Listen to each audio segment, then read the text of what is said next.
Ayan guys, nandito ako sa isang halamanan dito sa Thailand. Siyempre plantita tayo. Bumisita tayo guys. So maraming plants dito.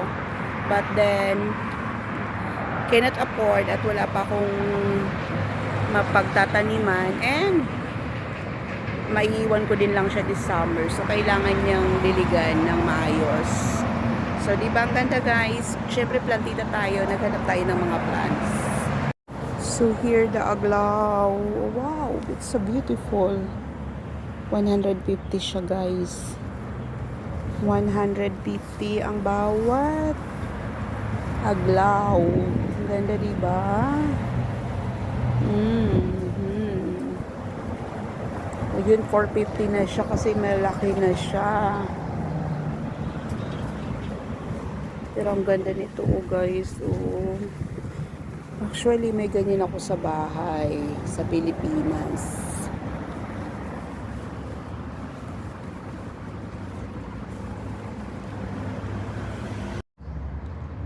Ito naman guys, ay aglaw nima. Ayan.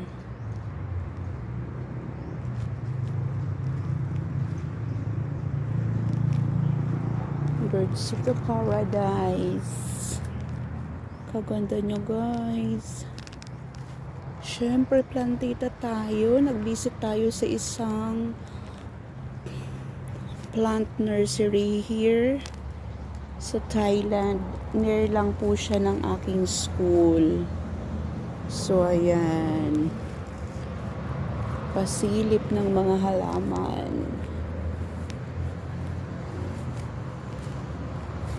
Diba guys? Kagaganda. So, ayan yung mga ibang cactus.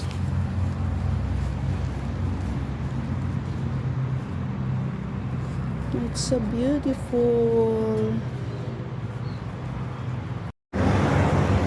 150 lang siya guys. So, mayroon na siyang bunga sa mango. Sa mango. Ito naman ay guava. Guava, mango. Ayan, may bunga siya. May bunga ang mangga. Ito ko mga mangga na namumunga na siya. Nursery ng mga mango.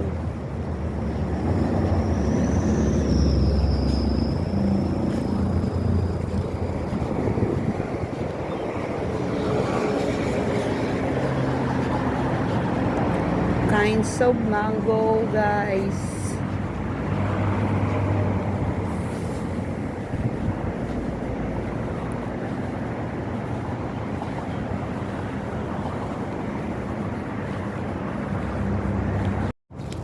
Ito naman guys ay grapes. Ayan, may bunga na siya. It's so grapes.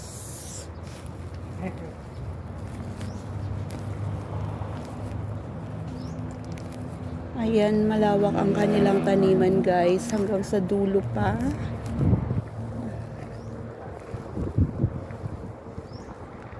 Ayan, may mga mangga na. Ito naman guys ay mga roses. It's a beautiful roses. And gomamela.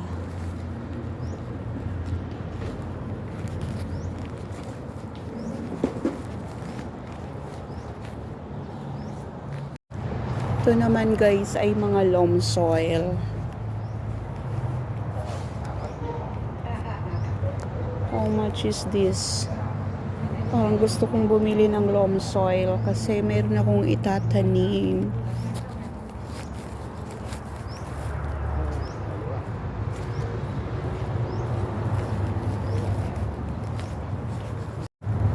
Ito naman ay iba't ibang uri ng santan. Santan plants. Pero ibang santan nila guys. Ay hindi siya santan. Ibang variety of plants. Ayan. May mga malalaki ng puno.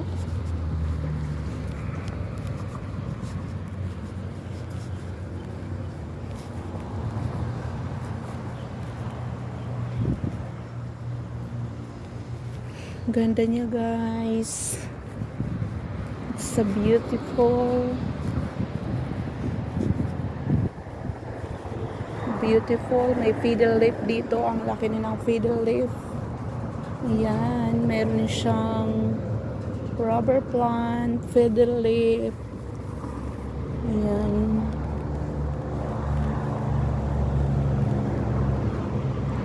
Rubber plant. Malaki na ang fiddle leaf.